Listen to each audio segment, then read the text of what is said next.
1er novembre 2015,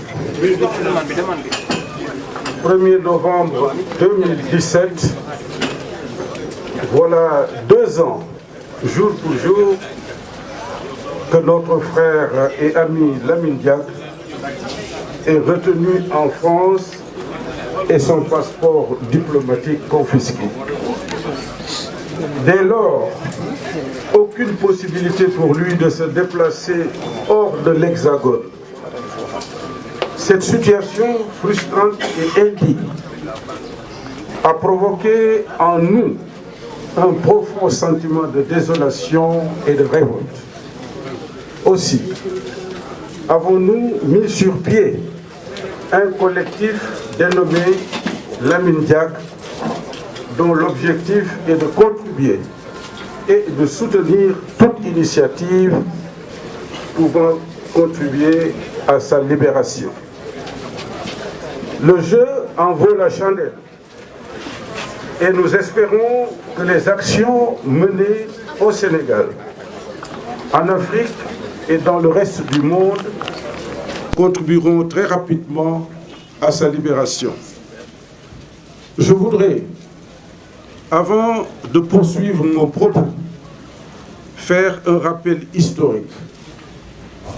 En 1958, alors qu'il se trouvait en formation à l'École nationale des impôts de Paris, Lamine participa au championnat d'athlétisme de ce pays dans la série saut en longueur. Il fut proclamé champion de France avec un bond de 7,63 m. Ce fut l'étonnement général dans ce pays de lumière où les esprits les plus pointus s'évertuèrent pourtant à considérer cette historique performance comme un simple fait du hasard. Cette appréciation, derrière laquelle se profilaient des théories explicatives d'un chauvinisme exacerbé, poussa Lamine à défier le temps et tous ceux qui doutèrent de ses aptitudes congénitales. Dès lors, il ira puiser dans les sources exceptionnellement fécondes de son pays le filtre qui fait qu'on ne recule jamais devant les défis. Dans sa tête mûrissaient déjà les prémices de la conquête d'un nouveau titre plus éclatant, plus brillant et plus retentissant. Dans les longues et difficiles étapes de la préparation physique, morale et intellectuelle, Lamine n'avait jamais douté de sa réussite. Il rêvait très fortement d'une nouvelle performance, celle-là qui allumerait dans le cœur de ses compatriotes, mais également dans le cœur des sceptiques, un enthousiasme délirant.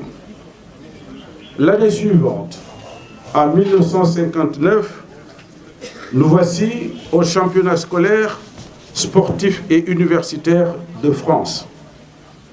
Les gradins du stade furent pris d'assaut par une foule de spectateurs composites, tantôt délirants, tantôt médisants et tantôt enthousiastes.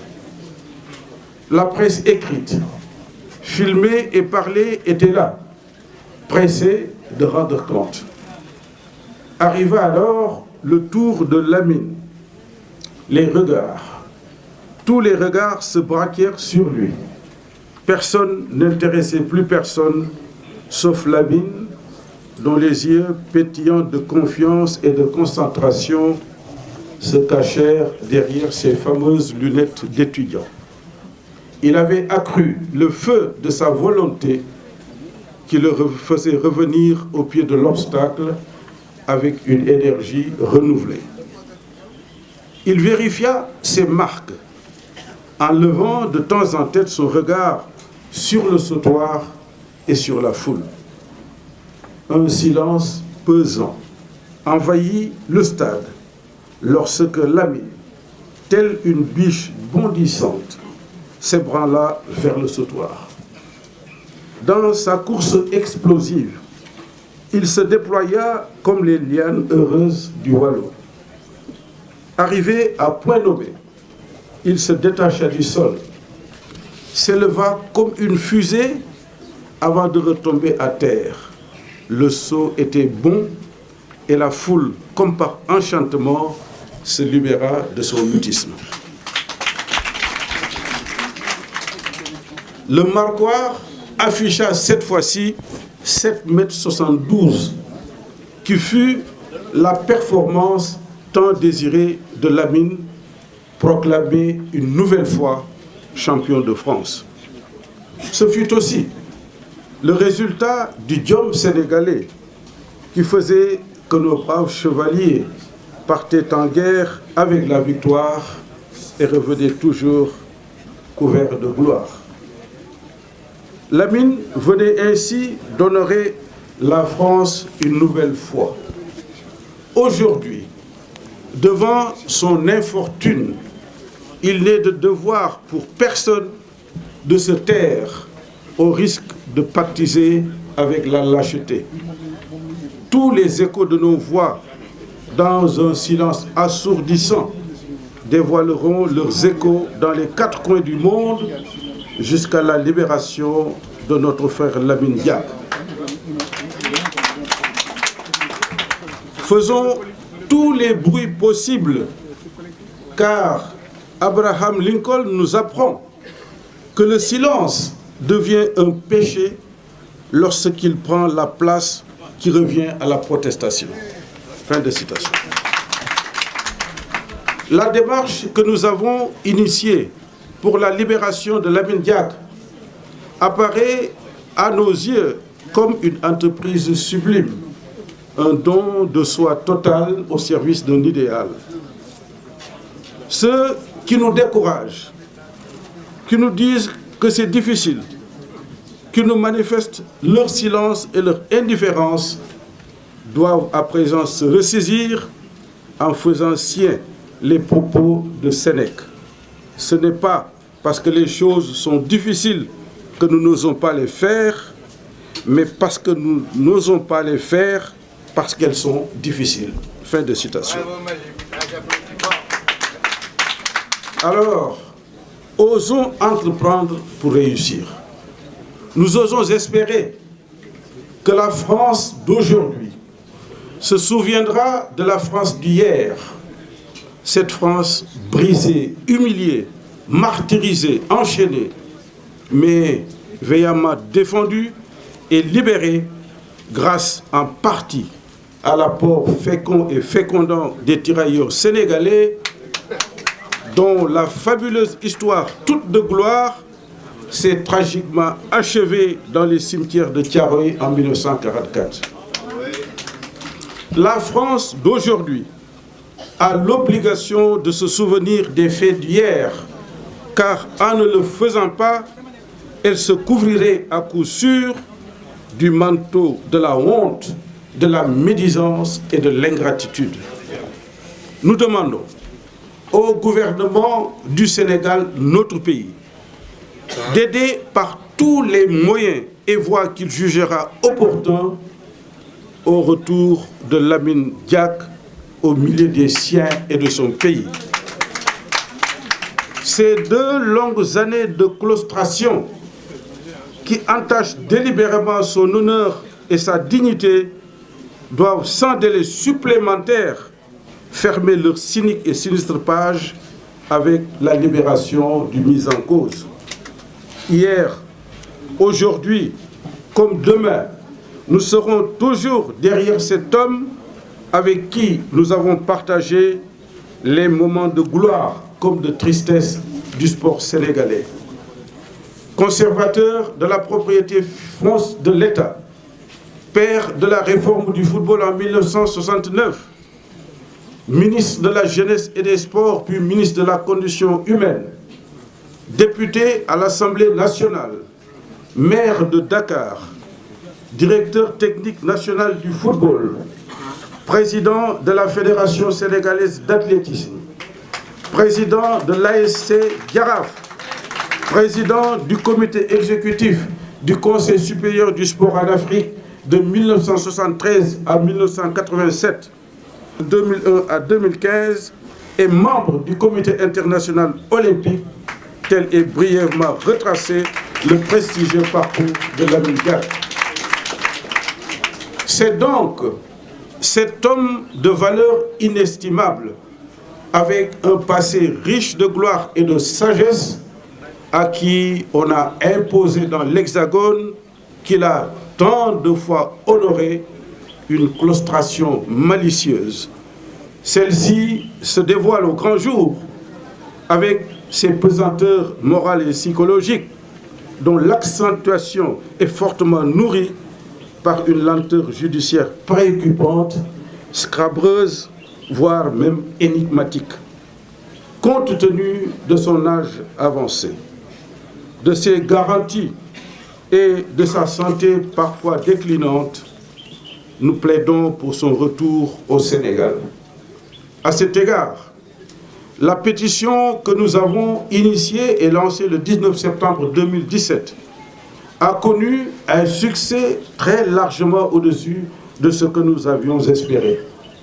Des milliers et des milliers de personnes disséminées dans ce vaste monde ont signé la pétition, car pour elles, Lamine Diack est un patrimoine sportif mondial qui fait honneur à la race noire.